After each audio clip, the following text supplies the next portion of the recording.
Film की शुरुआत में हमें इंडोनेशिया का एक छोटा सा विलेज दिखाया जाता है, जहां गांव के हेड्स हाउस पर शादी की पार्टी चल रही थी। सब लोग खुश थे, म्यूजिक चल रहा था। तभी वहां रोमा, जो उस घर की नौकरानी थी, सबको ड्रिंक सर्व करने लगी।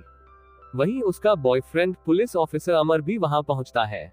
वो रोमा से अपोलोजाइज करता है क्योंकि उसने अभी तक शादी की बात अपने घर पर नहीं की थी। रोमा उससे नाराज थी, लेकिन अमर उसे प्रॉमिस करता है कि 2 दिनों में वो उसके घर आकर बात करेगा। अमर उसे प्रपोज करने ही वाला था कि तभी उसे पुलिस स्टेशन से कॉल आ जाती है। वो रोमा से शाम को मिलने का प्रॉमिस करके चला जाता है। रोमा मुस्कुरा देती है, लेकिन तभी एक का एक्सीडेंट होता है और पार्टी की खुशी चीखों में बदल जाती है। एक आदमी जब कार के पास जाता है तो अंदर से एक ज़ॉम्बी निकलता है और सब पर हमला कर देता है। सब लोग डर के मारे भागने लगते हैं, जिसमें रोमा भी शामिल थी। फिर कहानी 5 आवर्स अर्लियर चली जाती है, जहां हमें एक हर्बल मेडिसिन कंपनी वेवर्स दिखाई जाती है। इस कंपनी के साइंटिस्ट्स एक नई ड्रग बना रहे थे, जो अब तक पूरी तरह से टेस्टेड नहीं हुई थी। लेकिन कंपनी का मालिक माइक उसे जल्द से जल्द टेस्ट करवाना चाहता था।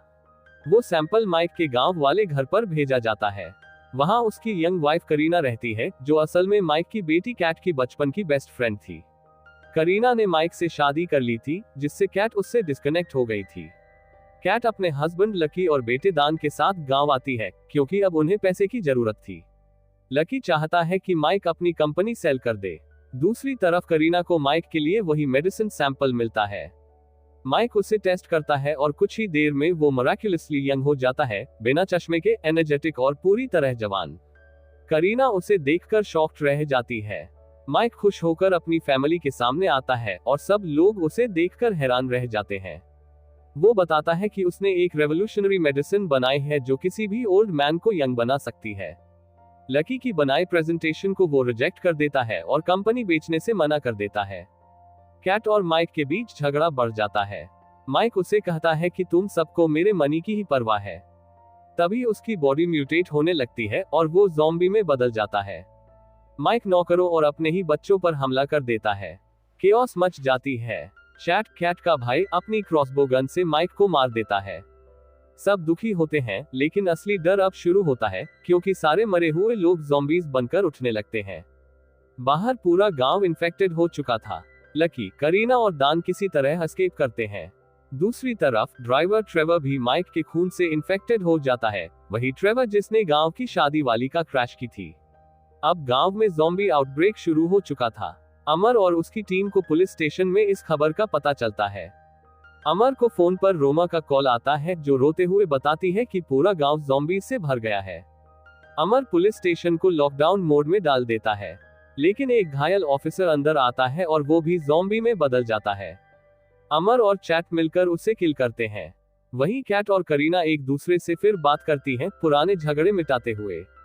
कैट कहती है, अगर मुझे कुछ हुआ तो मेरे बेटे दान का ध्यान रखना। करीना उसे प्रॉमिस करती है। बाहर की तरफ हजारों ज़ॉम्बीज पुलिस स्टेशन को घेर लेते हैं। अमर को पता चलता है कि ये ज़ॉम्बीज नमाज़ की आवाज सुनकर एक दिशा में जा रहे हैं। वो इस चीज का फायदा उठाता है और फायरवर्क्स से उन्हें डिस्ट्रैक्ट करता है। अमर, चैट और कैट बाइक लेकर करीना, रोमा और दान को बचाने निकलते हैं। इधर घर में फंसी करीना और रोमा भी बारिश का फायदा उठाकर बाहर निकलती हैं, क्योंकि बारिश में ज़ॉम्बीज कुछ देर के लिए पैरालाइज्ड हो जाते हैं। रोमा अपनी एक्टिवा स्कूटर निकालती है और तीनों, करीना, रोमा, दान, भागते हैं। रास्ते में उनकी मुलाकात कैट से होती है। माँ बेटे की इमोशनल रियूनियन होती है। लेकिन जैसे ही वो पुलिस स्टेशन पहुंचने की कोशिश करते हैं, ब्रेक फेल होने से ट्रक अंदर घुस जाता है। सभी अंदर फंस जाते हैं और ज़ॉम्बीज अंदर घुसने लगते हैं। अमर रोमा को बचाने की कोशिश करता है, लेकिन रोमा इन्फेक्टेड हो जाती है। अमर उसे प्रपोज करता है और दोनों एक दूसरे को आखिरी बार आई लव यू कहते हुए ज़ॉम्बीज के बीच मर जाते हैं। बाहर चैट अपनी बहन और दान को बचाने के लिए ट्रक में फंसा रह जाता है। वो सैक्रिफाइस करते हुए पटाखों से स्टेशन को एक्सप्लोड कर देता है। कैट, करीना और दान किसी तरह बच निकलते हैं, लेकिन कैट को पता चलता है कि वो भी इन्फेक्टेड हो चुकी है। वो अपने बेटे से कहती है, अगर मैं ठीक हुई तो मैं तुम्हारे पास लौटूंगी। फिर वो अपने परिवार को बचाने के लिए खुद को गनशॉट से मार लेती है। मॉर्निंग में करीना और दान शहर की ओर बढ़ते हैं, लेकिन उनके पीछे एक सिंगल ज़ॉम्बी उनका पीछा कर रहा होता है। ये दिखाता है कि वायरस अब शहर की ओर बढ़ चुका है। अंत में शहर में हमें माइक के नए बिजनेस पार्टनर सिन्स और डैनी दिखते हैं, जो खुद भी वही मेडिसिन ले चुके होते हैं और अब वो दोनों भी धीरे धीरे ज़ॉम्बीज में बदल रहे होते हैं। इस तरह मूवी खत्म होती है और एक सीक्वल टीज करती है कि अब ये इन्फेक्शन पूरे शहर को निगलने वाला है।